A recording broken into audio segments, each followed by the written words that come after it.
For youngsters these days, there's all sorts of distractions and influences that can misguide us.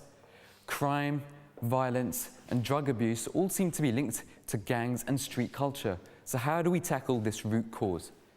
Join me for real stories, real issues, and real views. This is Real Talk.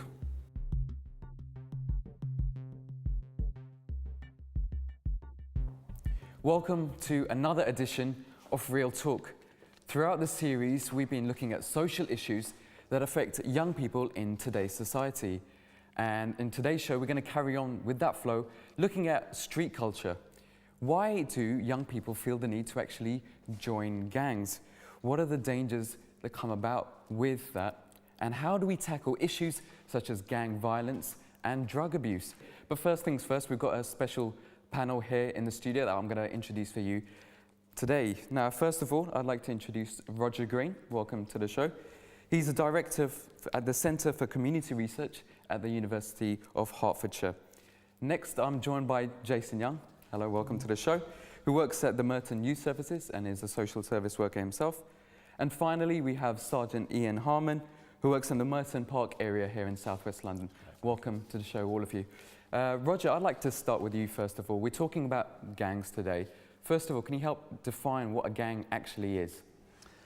That's difficult because there's various definitions. One, the Home Office, the Met Police use one, the Centre for Social Justice run by the ex-leader of the Conservative Party, Ian Duncan Smith, have another one.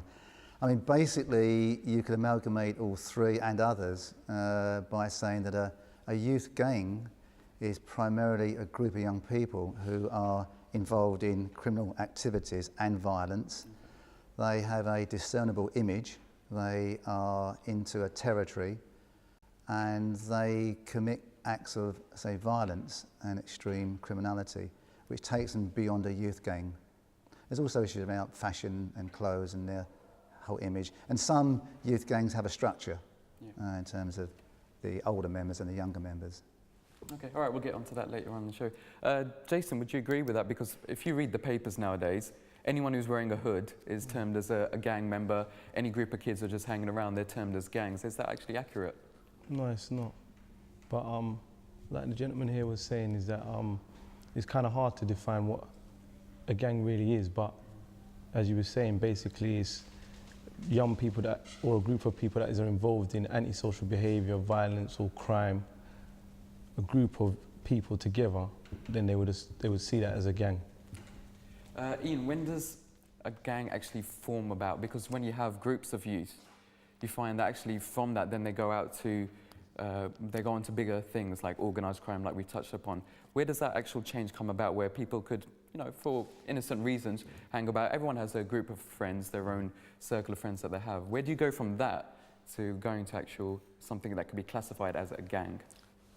Roger alluded to it some moments ago, in that you can have a group of young people who hang around together simply as mates, simply as friends, because that's their peer group. It may be that within that group of, let's say, 10 or 12, there's a nucleus of 3, 4 or 5 who want to go out and commit criminal offences of whatever nature, be they robbery, be they theft. Within that unit of the larger group, there will be a smaller subset, if you like, who are the criminal element. Okay, if you look at current statistics at the moment, I mean, there seems to be a huge rise in gang activity, the drug abuse, the crime that comes with it. Ian, why do you think that we're actually getting a rise in gang-related incidents at the moment? I think it's hard to quantify what is a gang-related incident. If you look at serious crime figures, and yes, I'm sure there are statistics to back up what you're saying. Okay. There are different types of gang activities. Obviously at the extreme end you have gun-related violence, murders in the worst case, through to smaller, younger groups who perhaps go out and commit what some people even call antisocial behaviour. I call it criminal damage, graffiti and such like.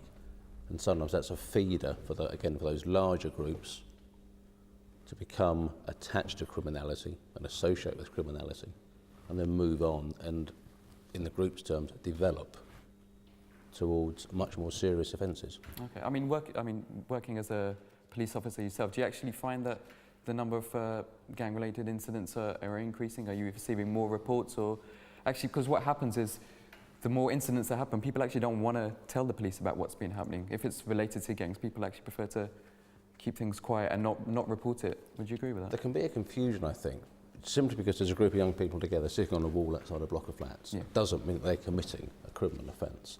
What tends to happen is that, let's say there's a block of flats, there's a group outside on the wall, and a resident will ring up saying to the police control room, well, there's a group of lads, I think they're smoking drugs. Yeah. And that happens on a regular basis. Now, clearly, we as the police have a responsibility to deal with that perceived or actual crime, okay? So the officer will turn up, they'll speak to the group. It may be that they're just chilling, they're not smoking, they're not drinking, they're not committing any offences. They're behaving to that cooler an antisocial way. Yeah. There's no criminality whatsoever, but that resident still believes that behaviour is antisocial.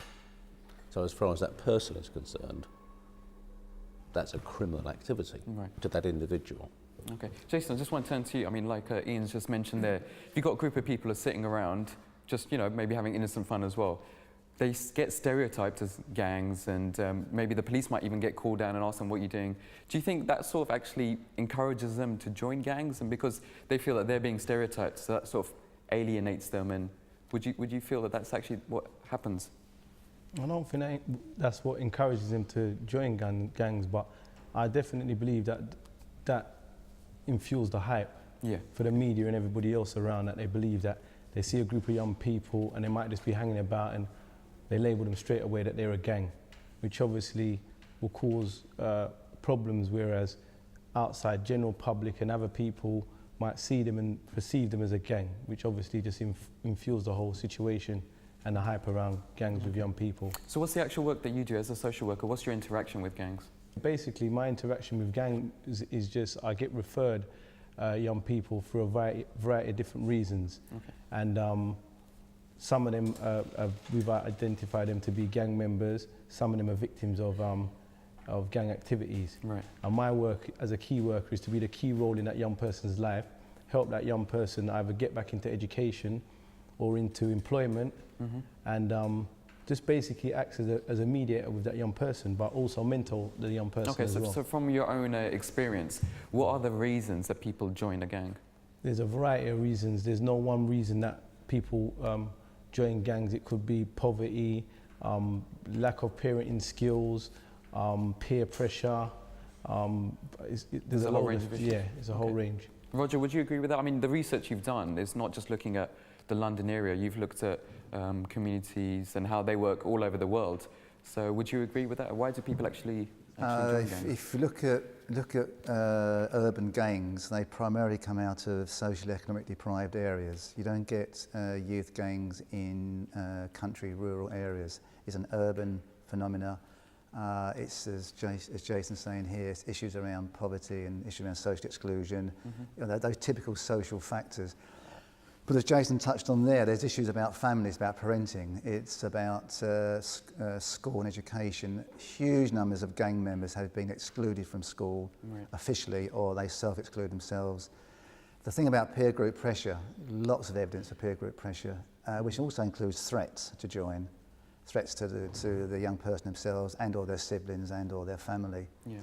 Lots of factors. Also where you actually live, as I hinted at earlier on. Okay. That's a big issue in terms of whether you live in a fairly affluent area or a non-affluent area. So lots of competing factors. There's no one reason. People also argue there's sort of race issues. Not true. There's a whole number of issues around. Okay, all right. Well, we've got a studio audience here as well. I want to bring them into the discussion right now. You guys are living up here in the London area. Have you actually noticed an increase maybe in gang-related problems, or maybe gangs don't even actually affect you on a day-to-day basis? What do you think? What's your views? I think I agree with what Roger says. There is a sense of belonging to a group, and people want to be involved in something, and a lot of times maybe they haven't got anything that they're involved in, or they haven't got anything to belong to, and they feel that they need something, and they get caught up with the wrong people or the wrong sort of groups, and that's how it sort of snowballs off. Yeah, okay, let's get one more view. So have you got a point if you'd like to just take the mic? From my point of view, I think it's more about respect as well. Right. If, for example, in school, like boy get bullied, he will feel lonely. Yeah. So he might as well find a gang as a social life, and like proper social life. Yeah. Okay, that's a fantastic point. What does the panel think about that? People joining gangs because they want support, social support. They want some friends and they want respect as well. Those are key issues. What do you feel about that? There's lots of issues around parenting, and in some communities there's issues about a lack of a male role model. That's particularly hinted at in terms of the Afro-Caribbean, African communities, in terms of the lack of two-parent families and particularly a stable But what male about even at role. school? I mean, School- in the school environment School- with your friends around you, School you join a environment- gang because you want them to support you. For example, if you get into a fight, if you have disagreements with someone, you want your friends to come and back you up. Yes, but it doesn't mean to say you'll actually join a street gang. I mean, youth groups and gangs have existed throughout the centuries. They're not new, they're different. I think school has got a major role, which it has anyway, teachers have a major role in preventing young people join gangs. I mean, the membership of gangs is getting younger and younger. So it's before they hit secondary school. And that's issues around, as the person said there, it's about isolation, it's about being by themselves. It's joining almost a surrogate family for some young people, not all young people. For other young people, it's a lot of excitement, it's creative, and it brings in a lot of money for some of them. Okay. Ian, I mean, when you're dealing with gangs, you obviously stop them and you get to question them as well. Once you've questioned them, what do you actually find is the reason that they actually start joining these gangs? What's your experience on that? It depends on the group. I mean, Roger hinted at street gangs. I think it's important to differentiate between street gangs who commit serious acts of criminality and groups of lads hanging around together, or indeed groups of people hanging around together. If you're talking about the larger groups, if you will, the non-criminal groups, for some of them, yes, it is an extended family. And indeed for some of the street gangs, it's an extended family where there isn't positive role models at home, be they male or female. Right, right. So I think it depends on which of those two gangs you want me to look at. I think with the larger gangs, you're going to get a nucleus of members and then friends in a positive way. And with street gangs, you're going to get 2 or 3 key members and then hangers on. And there's a difference, I think, there. So do you think those key members actually influence other people to join in? Yeah, I'm sure they do, yeah. There's also, I was going to say, there's a fear element as well with a lot of individual gang members. Why they join gangs as well. A lot of it is around fear, like you said, and also respect. And some people, especially young people, standing alone and standing up for what they believe against the majority is they find it very hard. Yeah. So it's very easy to join a group of people and blend in with whatever it is that they're about. Yeah, that's true, but also it's survival of the fittest, isn't it? When it comes down to street culture as well. I mean, whoever's got the most force is going to steer the other people in that direction as well, isn't it? They're going to get influenced. Jason, we've talked about the role of education as well. We touched on about kids who are growing up in school, and some people say it's the role of the parents to educate them. Some people say it's the role of the teachers. What's your views about education in terms of schooling? Just like Ian was saying, that a lot of gang members, when young people have been excluded from school and out of education, and I find that the channels in which to get those young people back into education once they've been excluded is so long-winded that these young people are going to be hanging around, and if they're hanging around and they're meeting up with other young people who are not attending school and hanging about, and you know, there's a saying they say that, you know, the devil finds work for idle hands. Okay, but then you have to look at the reason why these people are being excluded. If they're being excluded because they're actually showing antisocial behaviour in school, they're disrupting lessons, then obviously the school has no other alternative but to exclude them. But there's when they get excluded, where do they go from when they're excluded, and what is in place to engage these young people, and is there the right people working with these young people in terms of educating them? Okay, let's move to the audience. You've been listening to what they're thinking here. Would you agree? How have you found it at school? Are there people who are disruptive and get excluded from school, and do you think that actually leads them on to other things outside of school? How does that affect the people? Let's get some views here. I think before being excluded, I think there should be better mechanisms of reporting bullying, for example. Right. That is one of the main reasons that definitely. people join. They're marginalized, and just to stand up for what they believe in, they literally join gangs to use force if needed. Yeah. So I think before exclusion, maybe schools should implement better measures for reporting bullying and actually taking on the bullies, which doesn't really happen. Roger, you touched on something earlier on. You said that actually there's certain areas where gang culture is more sort of affluent, and so would you actually find that if you live in a certain area, you're more likely to get involved in a gang?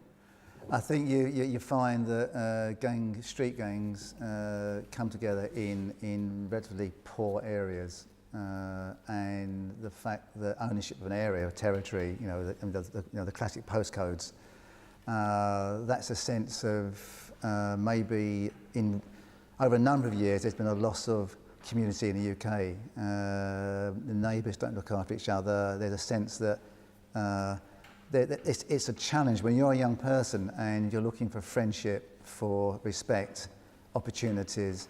Maybe that's in your own local area, your own territory, your own turf. So that is probably the way you end up for some young people. But we must remember it's the small minority, about 6-7% who join gangs. Why is it that 93% don't join gangs? Yeah, that's a good question. Roger, I just wanted to touch on, in your own personal history, you've had an involvement in gangs as well. Could you just briefly explain that? How was that for you? How did you actually get out of that once you're in it as well? This is a long time ago, obviously, you can tell by my grey hair. So this is quite some years back, but this is sort of maybe mid-1960s where over in East London, yes, I was involved in a gang. I actually led a gang of boys, young men, and we sold drugs in the West End. We ran protection for shopkeepers on behalf of older men. We occasionally used violence. We didn't use guns or knives because they weren't around. But if they had been, we'd probably used them. No two ways about that. Yeah. The reason I got out of it was because I was good at football, so I trialled with some of the pro clubs, and also I was pretty bright. And a youth worker said to me one day, and Jason will love this, a youth worker said to me one day, well, Roger, there's two ways. You end up in prison, or use your brains and your football skills and get out of it. And fortunately, I went this direction and sort of left that world a long, long time ago. Otherwise, things might have been different. All right, I mean, Jason, how would you react to that? I mean, you talked about how gangs sort of used to operate a couple of years ago, not too long ago, I wouldn't say, but what's it like today? What are the realities of gang culture at the moment? Like Roger said, gangs have been around for ages, and what I would say is that gangs, from the work that I've done, because I do work in Merton and also in and around London, it's different issues with certain gangs. I think a lot of the gangs in Merton Borough, and doing joint partnership work with the police, they probably agree with me that in Merton, the street gangs in Merton are not really necessarily about selling drugs and in it for a financial reason. Would you agree with that? Yeah. But in other boroughs, where maybe say in Wandsworth and Lambeth, a lot of the gangs are more in it for a financial benefit, where they're making a lot of money through drugs and other avenues like that. So I think different areas have got different drives in terms of their whole gang culture. I mean, I want to just turn to the audience now. Do you think that the actual media has an important role to play on this, and how do they approach gang violence and drug abuse and everything? When you watch certain programs, you watch certain films, you listen to certain music, do you think that can actually influence you to lead this kind of lifestyle? Let's get some, just pass the mic. I think media's got a huge part to play in order to stop violence and gang culture. And let's just take UK for an example. We are considered a multicultural society. And to be honest, we're very proud of it. And we hear all the time in national media that we are a multicultural society and we're different from the rest. But what we need to address is the issue that is the multicultural society working with each other in harmony. But what about gangs in particular? The gangs, they start from where the issue comes from, a couple of people sharing the same views. And if you say, let's say 4 people sharing the same views, and if there's a 5th person trying to offend them and go against them, or let's say he maybe attacked one of the friends, obviously a person will find it's their duty to protect them. But these are the sort of values, that's what I'm trying to get to, that these values you're taught through the media. you're taught through films, you're taught through music, that if this happens, then you're supposed to act in this certain ways. Would you agree to that? Yeah, I would agree because a lot of the American urban music, 50 Cent and music gangs like these, they promote gang culture, and young kids, young people, they look at it as the idol. They idolize them. Yeah, they look up to them. Okay. And that's where it starts. That's a from. good point. All right, let's get one point as well. Yeah, I think the same really. When you watch movies, you see that gangs are always promoted in a good way. The gang is always the main role. They do the best things. Everyone likes to see these people. But then when you watch the news, you see the complete opposite view. Right. That it's overdone way too much. Every day, this gang did this gang did this. And you begin to sympathize with the gangs really, instead of like going against them and thinking this is wrong. And when you listen to the music, you think, okay, you don't really listen to it that much, but psychologically these words are entering into your head and you start to believe them. Okay, all right, so let's turn back to the panel.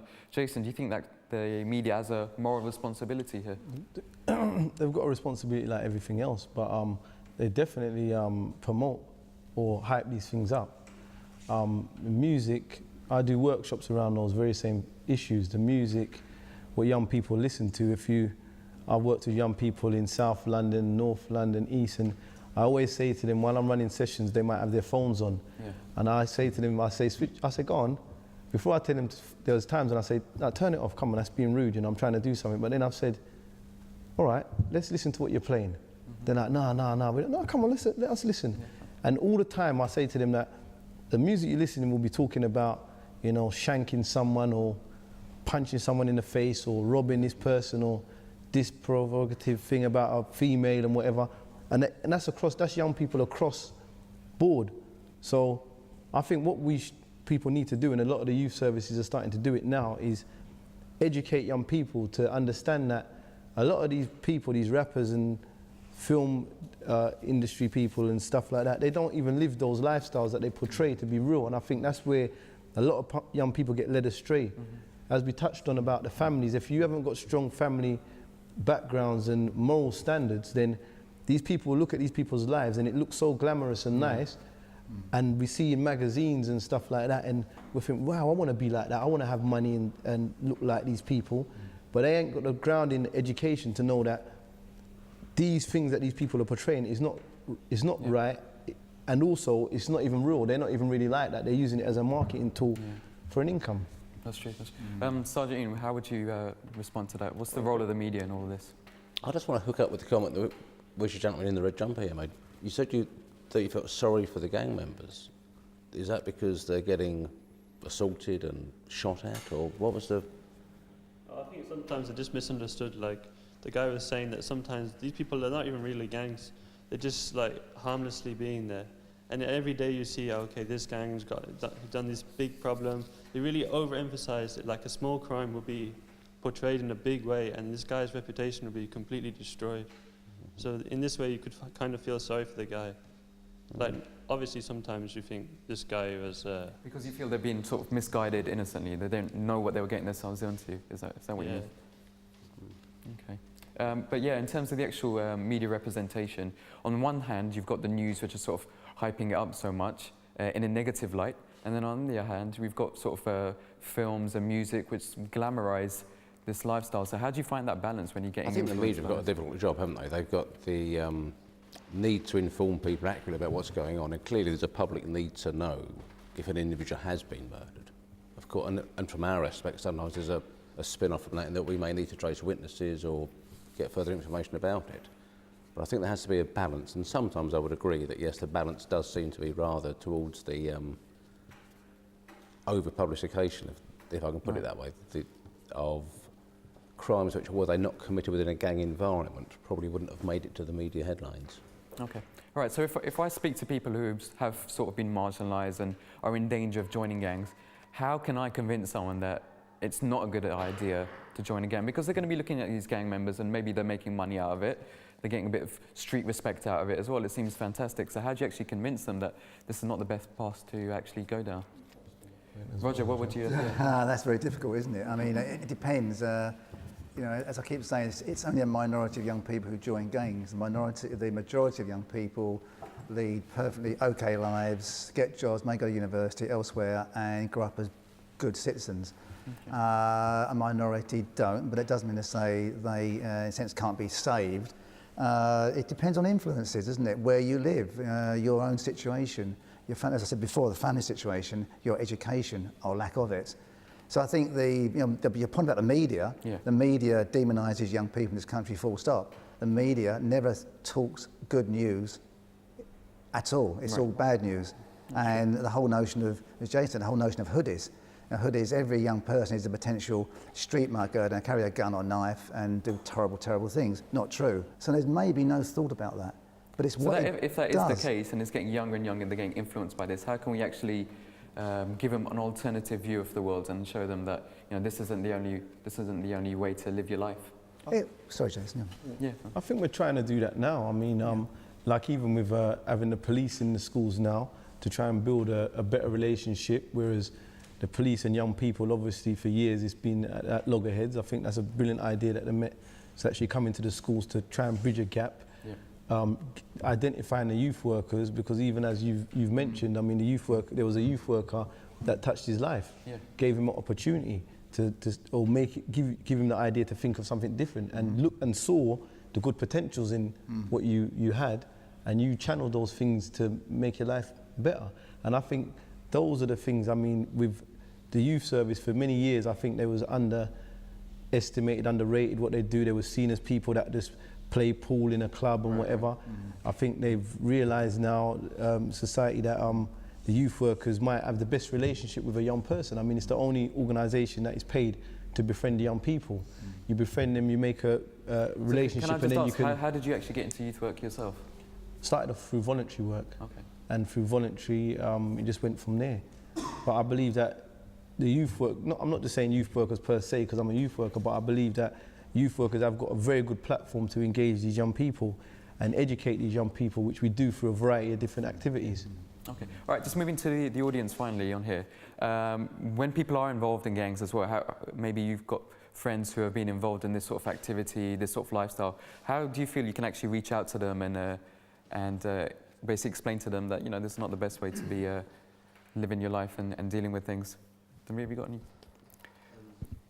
I believe just speaking to them, I'm just saying, showing the ways that what you see, how you see in life, and how you think it's going to help you, and saying that how what they're doing is completely wrong, and showing comparisons, and then I think that's the best way to do the thing about it, just showing differences, how your prospects in the future are going to be, and what their prospects is going to be, and how hard their life will be in the more near future. Okay. Right, so, I mean, do you think that's a good way of doing it, actually? So, like, if you go down this route, this is what's going to happen. If you go down this route, this is what's going to happen, and show different examples of that? Yes, but I think if you're trying to influence a young person, they've got to have some respect for you. I mean, when I came out of my own sort of criminal background, I got into youth work like Jason, and became a youth worker, qualified youth worker, and the rest of it, because I felt that maybe my experiences are quite useful. There's a lot of projects around London which are run by, or part-run by, ex-gang members. I think that's a good way forward. The other point is about mentoring, and it's about sustaining people like Jason here, working with young people over a period of time. Lots of programs trying to get young people out of gangs run for 3 months, 10 weeks, and stops. I mean, you're talking about sort of working with them in a sustained way, which doesn't drop them after a period of time. But it's about influence. It's about respect for some individual, an older man or woman, who what they tell you think, yeah, maybe that sounds pretty good. Maybe I should think about that. So I think there's a key area there. I wanted to mention some research done by Professor Pitts from University. John Pitts, because he's a real expert in this field, and something he mentioned is that when you look at the studies, a lot of people who are involved in gangs are involved in drug dealing as well, and drugs are a whole main element of the gang culture per se. That's something we're going to mention next half of the program. But would you agree with that? The actual, once you get into gangs, then the drugs sort of come along with that as well. Yes, John Pitts from University of Bedfordshire, he's working with me on this current project. Now he, and I would agree with him totally, that the money earned from drugs on the streets keeps and draws young people into gangs. No two ways about it. The drug scene is massive. And the people the older members of youth gangs are entrepreneurs. They are businessmen. Yeah, and we mustn't forget that it's a business, and that draws in young people into that business. Okay. All right, we've got to take a short break, but thanks everyone for the input here in this first half of the program. Stay with us after this short break. We're going to be talking about drugs in the second half of the program, so don't go away. वक्त था वक्त मसीहा न किसी और का वक्त था वक्त मसीहा न किसी और का वक्त मैं ना आता तो कोई और ही आया होता मैं ना आता तो कोई और ही आया होता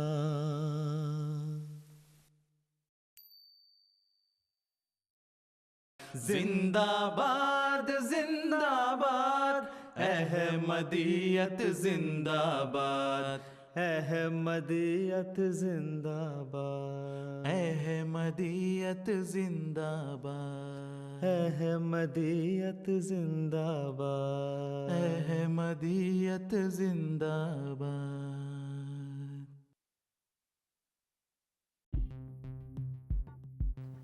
Welcome back to the program. You're watching Real Talk. On today's show, we've been discussing gangs, and one element that is always associated with that is drugs and drug abuse, drug dealing as well. So that's what we're going to be discussing in this half of the program. And let's get the discussion going here in the studio. Roger, if I could turn to you first. Drugs have always been around, but it seems that in today's modern society, people are actually getting involved in drugs who wouldn't normally have used drugs earlier on. We find that people from more affluent backgrounds as well are getting involved in drugs. So why do you think that is actually happening? I think we live in a society where drugs are easy to access. You know, you can go into most towns and cities in the UK and get drugs of most kind, most types, most classification. You're right, it's not new. And it's also a cultural thing that the whole notion of drinking alcohol, part of growing up is you drink alcohol for a whole number of young people. Now it's alcohol and or drugs, and or both at once. Right. But that's, I think, all the newer drugs which have been appearing over in recent years. This, the big sort of panic at the moment about methadone is another new sort of legal drug which is now becoming questionable. Right. Drugs are there, they're not going to go away. We have to decide as a society what we do about it. Okay. Jason, why do you think there's actually a need for people to start experimenting with drugs? Why do they turn to that? Why there's a need? It's just down to maybe like peer pressure, you know. Drugs are more readily available. I think they've always been there, but I think they're a lot more available now. I think there's a... So from your experience, I mean, you've worked with so many youngsters as well in your day-to-day work. Why do people turn to drugs? A lot of it is experimenting. And then obviously developing a habit, and then it goes off from there. Okay. Yeah, all right. Ian, would you agree with that? People just want to actually just start experimenting with it, and then it maybe leads on to other things. Jason talked about peer pressure, and that I think mainly is why people go to drugs. The question quite often is which drug do they go to first? Is it cannabis, or is it something harder, a class A drug, heroin or cocaine? And the concern is that just because you start smoking cannabis, that isn't okay, because where did that come from? Who was that bought from? And will that person then influence your decisions in going on to buying harder drugs later on? Okay, all right. So, I mean, Roger, this sort of drug culture that we're talking about, where do you think actually originated from? Where did it come about from? Probably through drinking alcohol. I mean, people forget that alcohol is a drug, and it kills more people than any other drug by far. And there are only limited restrictions on alcohol. You've got to be over 18 or thereabouts, but that doesn't work, of course. I think, you know, once you get into other drugs, non-alcohol drugs, is that they are here. It's an industry, it's a business. You can't close it down. There's issues where you legalise some drugs, you decriminalise.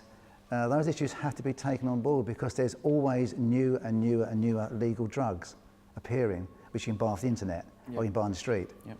How you tackle it is a huge question, and as Ian was saying, it's down to personal decision making at the end of the day. You decide to buy some and to use it. Yeah, we'll touch upon that a bit later on in the programme about how to deal with it. All right, let's go to the audience. I mean, a lot of you guys here, Aftab, if you got a point, yeah, I'd like to make some. I just wanted to touch on sort of the reason why people get into it. I think that the media plays a role in that, and they glamorise a lot of the situations where drugs are being used. You take instances, for example, where so-and-so celebrity has been caught with drugs and they get let off, let off very easily. And that gives the impression to especially the youth that that's socially acceptable. And that role that the media plays, a lot of people take that for gospel, that the media is right and the media is telling us how to live our lives. And when the media starts telling us that it's socially acceptable, then people find no reason with that, and they find that as a justification why they can go ahead and start doing things like that, which actually may be wrong. Okay, all right, that's a valid point. Let's get one more view as well. For the people who are here, you're at college, you're at school, universities, wherever, how do you actually find out that people are actually, maybe your friends are maybe involved in drugs as well, and how do people actually get involved in that whole culture, that whole scene? First of all, I would just say that you can see the results. It could be a good student, and after a month, he could be a really bad student. He would start bunking the school, not coming into lessons, or even come late in the morning, because this would be the results he had from the last night. Yeah, okay. Any other views as well? Yeah. I think that when people just use drugs, it's just the way to socialise with each other. It's just an incentive. It's something they can do fun with each other, you know. Right. It's like when people drink alcohol, they just drink it, not say for getting drunk, just something to do together. It's become a social event, hasn't it? It's just become a social event, that's all it's become. Okay, all right. Ian, what advice can you give to young people who are maybe facing this situation? They feel that they're getting pressured into this. The simple advice is don't do it. I mean, to pick up on a point which this gentleman here made, there's a term which is particularly used within the media of recreational drug use of controlled drugs. Well, there is no recreational use of drugs, there is unlawful use of drugs. It isn't recreational, it's criminal.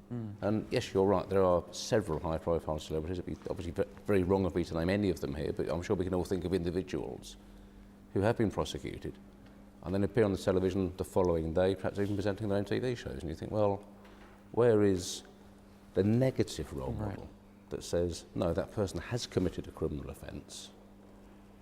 It is important to reinforce it at the very highest levels, and that means through the media playing their part in a positive way to send that message that criminal use of drugs won't be tolerated. The other point, and again Jason picked up on, I hope he doesn't mind me using his analogy, having smoked cannabis at a party, and I'm sure people here perhaps know 13, 14-year-olds who've done that, you have to ask, where did that cannabis come from? You didn't just pop down to Boots and buy an eighth, you know, you just don't do it. Yeah. That was dealt by a dealer who will have access to a number of friends who will persuade you, quite often by violence, to go buy some more. And once you're hooked, you're hooked. Yeah, that's it. Roger, just turning to you, and we were talking about the criminal aspect of drugs, but also it affects people socially, it affects you mentally, it affects you physically. From your experiences, you've done research into different communities, what are the effects of drugs? The effect of drugs, as some of our friends have hinted at, if you're a university student, for example, it's pretty easy to pick up drugs on campus, as it is on the streets, as it is anywhere, and I think the effects are all sort of obvious to see. I mean, you can walk down most high streets this day and age, and you can smell dope. Someone's having a puff somewhere. It's going to affect your employment prospects, how you do a job, how you study, your relationships. Depends what sort of drugs you stay on. If it's simple cannabis puff, whatever, and then you develop into the harder stuff or the other stuff, that's going to affect you. You know, there's lots of evidence. So this current issue about methadone, meow, or different names, it does lead to depression. A lot of medical side effects, not a health side effects, which are well and truly exposed in the media. That will not stop young people using it, though. That doesn't stop. I mean, it's again about education, isn't it? And as Ian's saying, end of the day, you make a choice yourself, irrespective of social peer group pressure. You have to decide. That's, otherwise you can't stop. Yeah. I mean, Jason, from your experience, have you actually seen people who are potentially quite clever and could go far, but because of their drug abuse, they've actually, you know, their lifestyles maybe downhill from there? Well, even myself as a young man taking cannabis, because a lot of young people believe that cannabis is it's not a drug, you know, because it's so regular, and they don't really see the major effects of drugs necessarily straight away. Yeah. But as Ian said, you just say no in the beginning, because I was a young man that had a lot of potential in school and left school with no GCSEs or anything due to the fact of smoking cannabis, just getting lazy, being forgetful, demotivated, and that's what cannabis does. You know, it's a depressant drug. It's not a drug that it helps you in any kind of way to motivate you. It keeps you down in the dumps, and you know, so that's a prime example. That's looking at it on a personal level. How does that actually influence the people around you, maybe family or friends? Well, it's going to have an influence. You're not motivated to do anything, you know. So, and mood swings and things like that. You know, you always forgetting things and stuff like that, not being able to communicate. So it's going to have effect on your loved ones and friends as well, and even people like you touched on doing your day-to-day job. You're smoking cannabis. You're not really motivated to do anything. Lazy, you know. Okay, all right. I just want to move to the audience now. Have you actually seen people in your places of education, maybe workplaces, who have been involved in drugs, and how has that affected them? How has that actually changed their life, maybe? So, where you got a point? I do agree with Jason. I think it is more of the peer pressure. It does affect people to go on to drugs. I think it's also the element of the background you come from. It starts from home. If you've got family issues or financial problems or any sort of stress, you're gonna want to go towards drugs to try and help you ease that sort of pain or whatever it is. So you're saying that people use drugs as a way of sort of escaping the realities of their life? Yeah. Okay, but actually what we've seen at the moment now is that it's people from more sort of affluent, rich families, and potentially people from like decent schools, decent education. It's those sort of people right now that are actually turning to drugs. So, you know, why do you think that is? I think, as he said as well, I think it's because of the social element, just to have an experiment it, and it becomes sort of like fun to do it. Yeah. And when they want to go out, they want to be on a high, or, you know what I mean, to just like a social element would be like a fun thing to do. But this fun element, I just want to go on to that. Ian, just turning to you, some people look at sort of the lower class drugs as sort of soft drugs, and, you know, they're sort of recreational drugs. And actually, you know, the debate that's happening at the moment is that, you know, potentially they should be legalized. As a police officer, how would that affect you, and what's your sort of views on that? Well, ultimately, any decision on classification of drugs is something for the Home Office to discuss. I think it's important to remember that controlled drugs, if you look at heroin, the street purity of heroin is infinitesimally low. Even so it actually gets mixed with other chemicals? It gets mixed with all sorts of rat poison, rubbish, absolute baking soda, a whole raft of stuff it gets mixed with. And even the so-called pure, recently imported stuff is only going to be about 65, 70% pure. So at the outset, you've got a third of whatever you're taking, knowing it to be a controlled drug, is unknown. That's your best chance. By the time it gets down the food chain of dealers, the street dealers, you're looking at perhaps 20% purity, maybe even less than that. So the risks that you're taking are just huge. Yeah.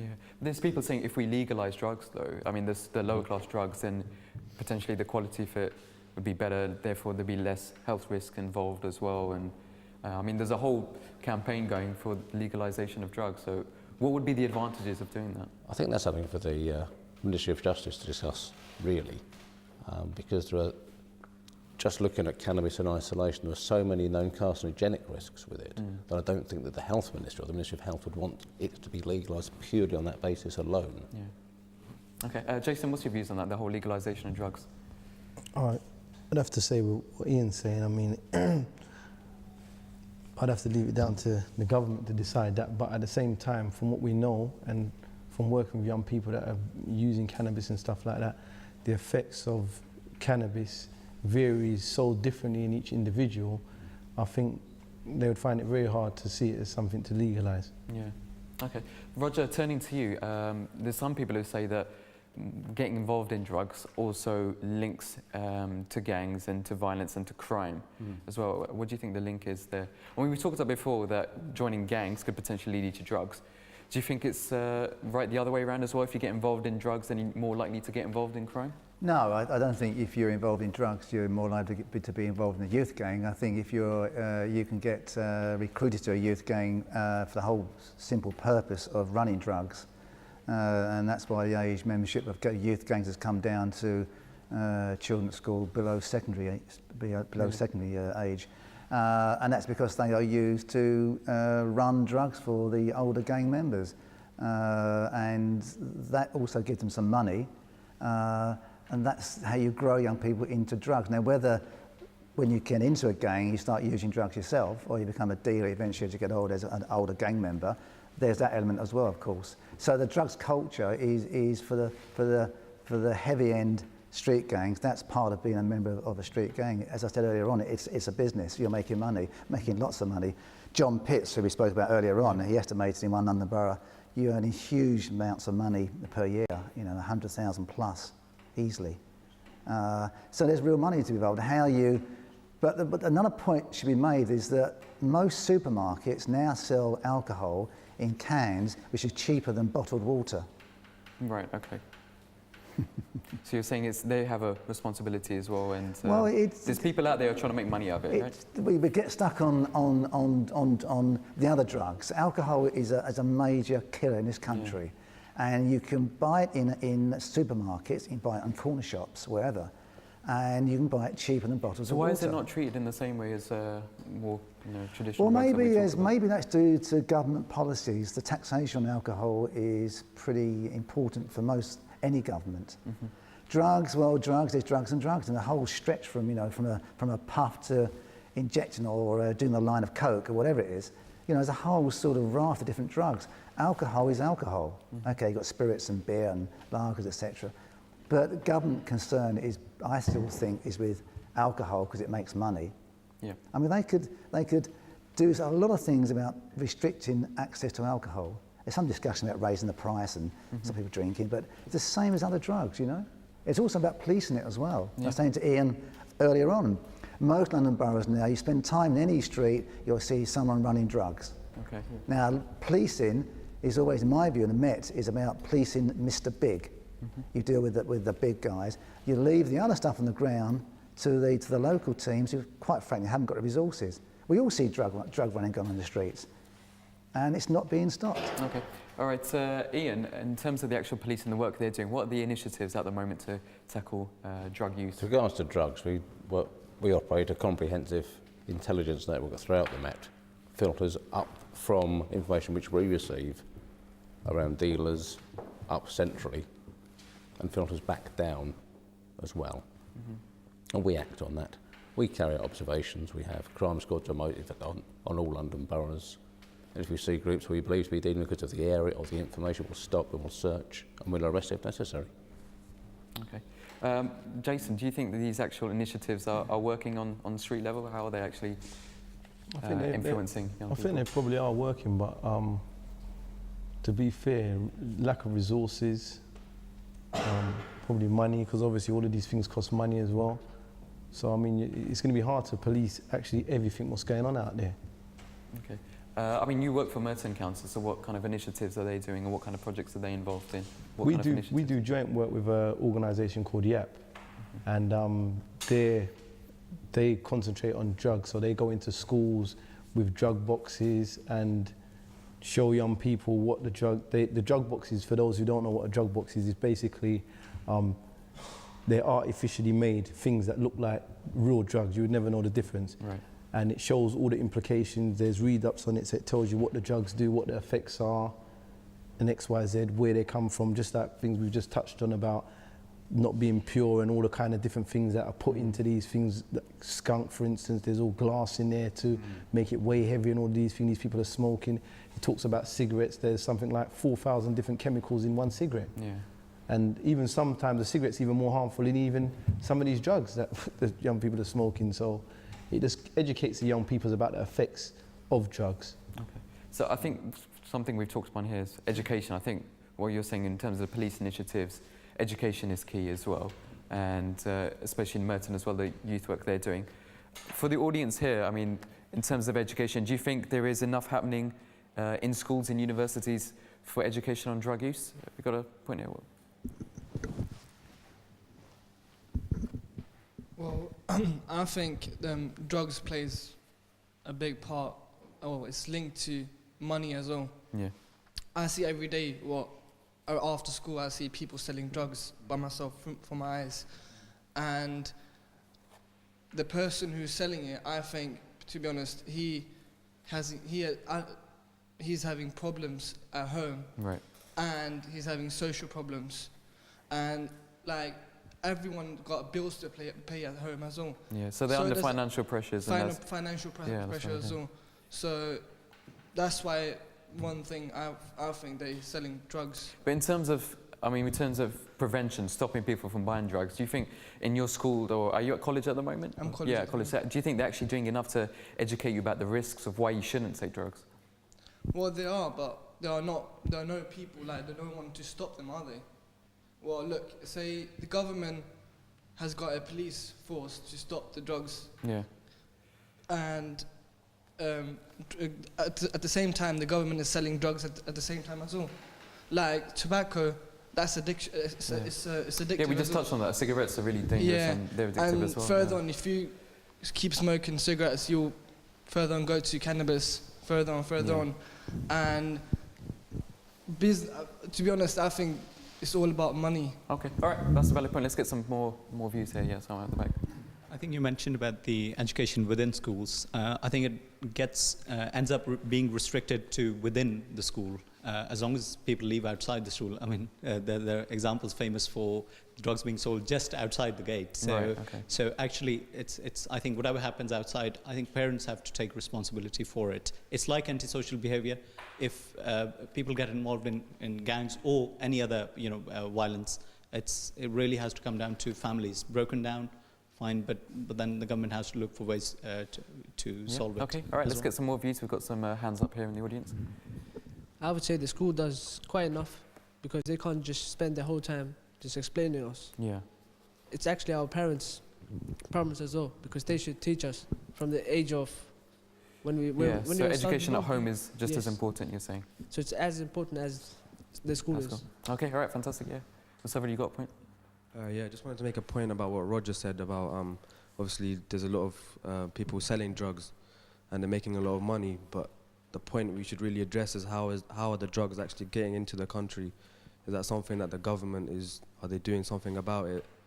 I mean, to stop people doing drugs, obviously, how are the drugs actually coming into the country? That's a good point. I mean, what how much can you put this pressure on the government to actually stop drug abuse as well? What can people who are making legislation in Parliament, how can they actually affect what's happening on the street?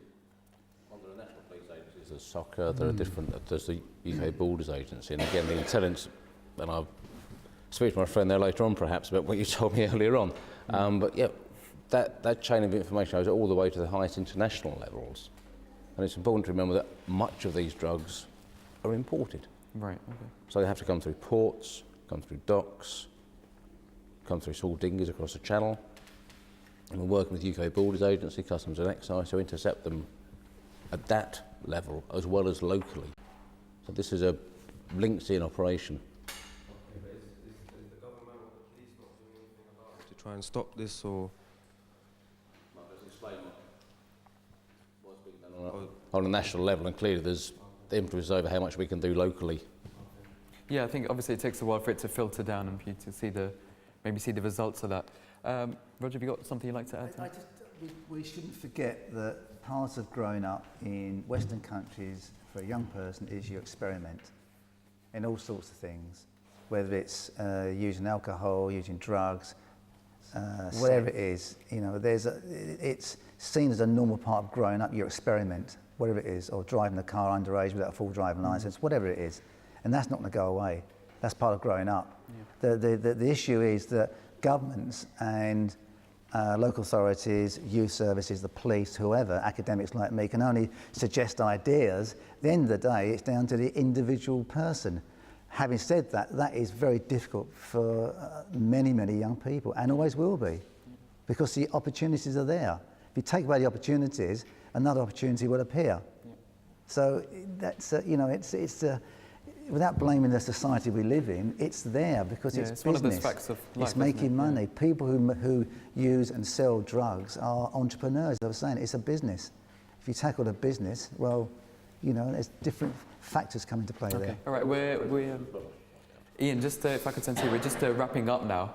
In terms of the discussion we've had today, we've talked about gangs, we've talked about drugs as well. What would your advice be to people who are watching, young people out there who maybe are involved or maybe know people who are involved in gangs or drugs? How can they go about that? How can they actually I'll tackle the drug aspect of that one, if I may. There are plenty of advice services out there. There's Frank is a national scheme which the government have run. Contact your local authority. Every local authority will have local youth workers. Contact your school. If you have gotten involved, there are ways of getting out. If you haven't got involved, simply do not do so. Okay, Jason, turning to you, what will be your final words to wrap up the discussion we've had today? We've got so many young people watching the programme. What would your advice be to them? My advice to young people in terms of gangs, I would say to them that, you know, it's a mug's game, you know. Don't get yourself a criminal record, it's not worth it. It's going to have longer effects down the line. So I'll tell you on a whole, stand up for what you believe, be an individual, regardless of the majority, stand up for what you believe. And in terms of the drugs, I would tell them, don't get involved in it in the beginning, no matter how small it is. Try not to experiment, you know, be healthy, go to the gym, enjoy your life. Yeah, okay, fantastic. Roger, any final words? Very difficult. I think it's trying to keep an open mind. If you're a young person, it's to look at alternatives, to look at people, adults who are positive and give you an alternative view. That's part education. It's also about funding local projects to work with local people dealing with local issues. There are global things happening, like the importation of drugs, for example. Difficult to stop because, as Ian said, they're criminal gangs, it's a criminal business. It's the local areas where people working together, different agencies working together with local people and local organisations. That's the way to really tackle it at the local level. Okay. All right, thanks a lot. I just want to thank all of our guests here for your participation today. And obviously for the audience as well, thanks for your input into the discussion.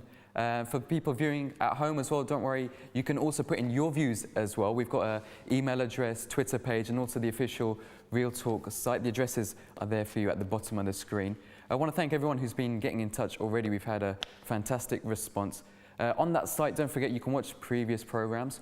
Also, if you want to be involved in the program, maybe you want to be here in the audience for the next show as well, there's ways to get in touch there as well. So thanks again for today. I hope you can join me next time for more Real Talk.